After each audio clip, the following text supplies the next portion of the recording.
And now it's being reported that the architect of the Bush administration's policies, Karl Rove, is the grandson of Karl Rover, a Gauleiter or governor over an entire state in Nazi Germany.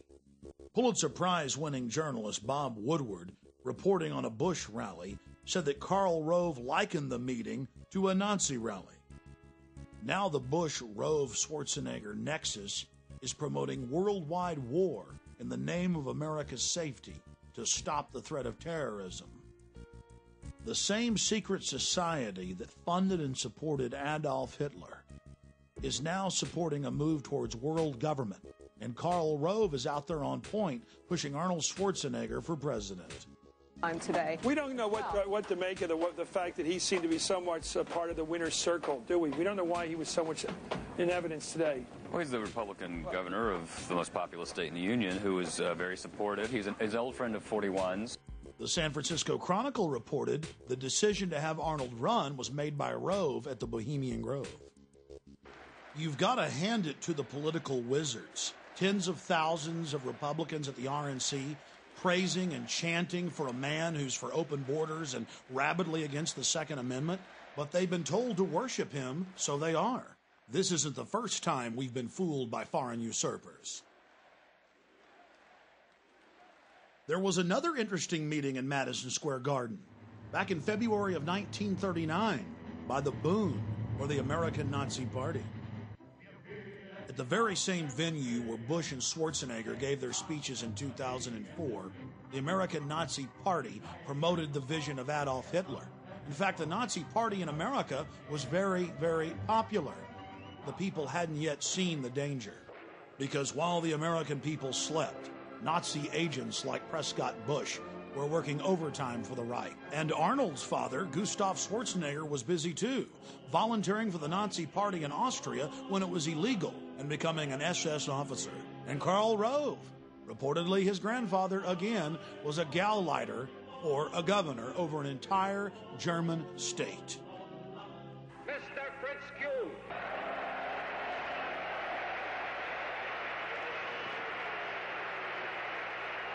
You all have heard of me through the Jewish-controlled press as a creature with horns, a cloven hoof, and a long tail. If you ask what we are actively fighting for under our charter, I will here repeat the declaration I made public some time ago.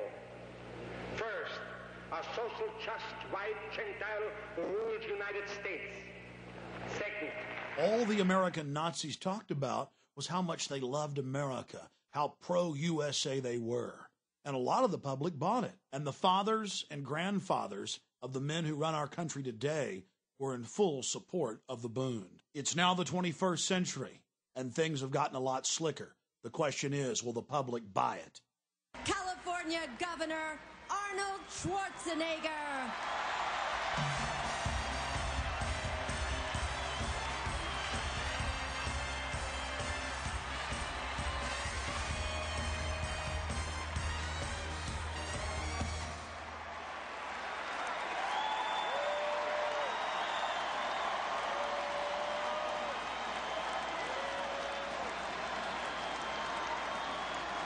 Thank you.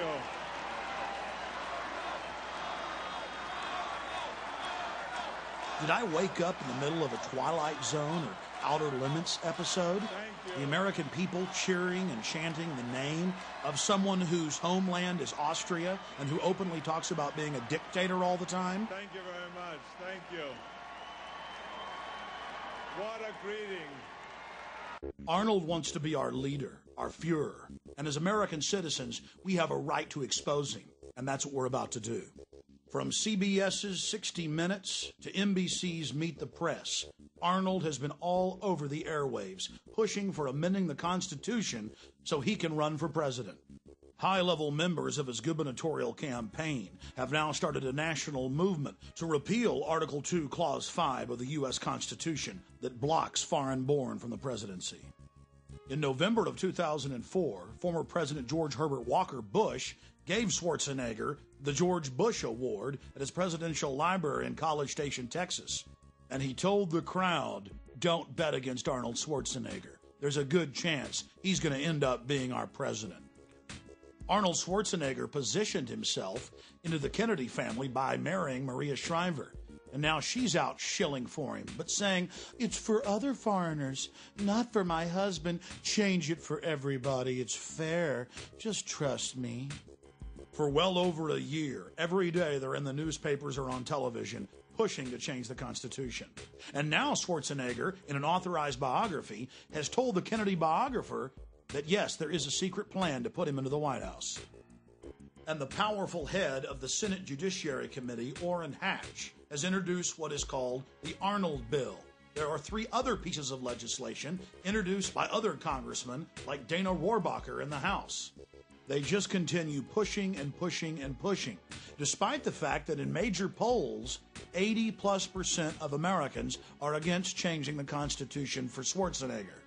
But we've got to take the threat seriously, because after a year of propaganda, the numbers have dropped to 65% being against it. And then you have to ask yourself, what will those numbers be in 4 years?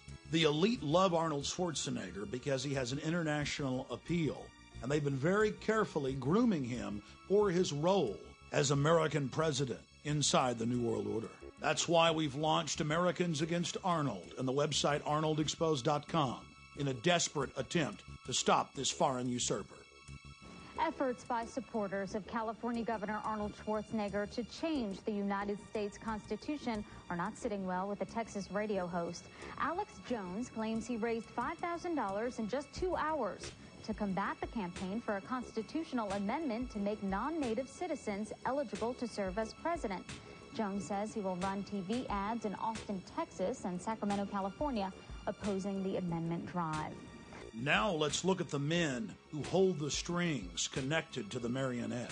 Here are 2 different San Francisco Chronicle articles revealing that it was Karl Rove at Bohemian Grove that set the strategy for Arnold's successful gubernatorial win. An article in the Scotsman newspaper in September of 2002 openly showed Arnold Schwarzenegger with Warren Buffett and Lord Rothschild and said they were there meeting at the Rothschild Castle to discuss business strategies. In the article, they talked about how he was lining up his run for U.S. president a year before he ran for governor.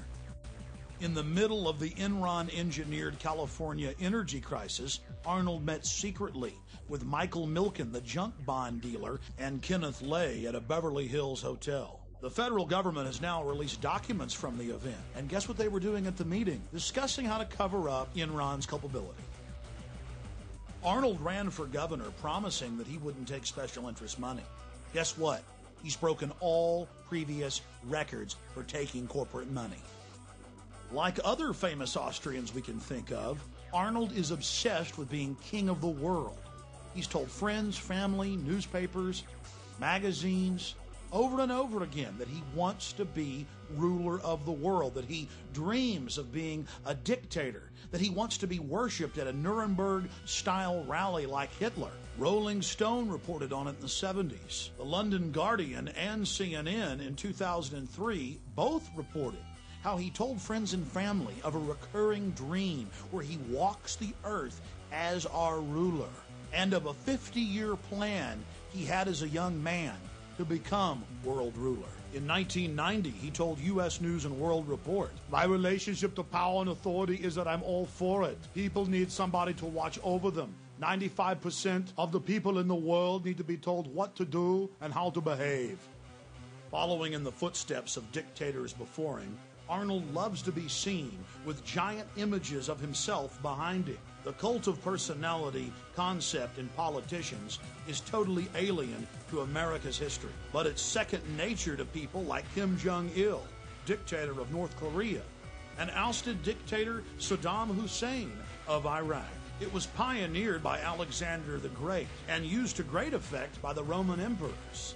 Hitler and Stalin just loved it because it made the people feel insignificant. In the dystopic novel 1984, huge portraits of Big Brother stare down on the slaves.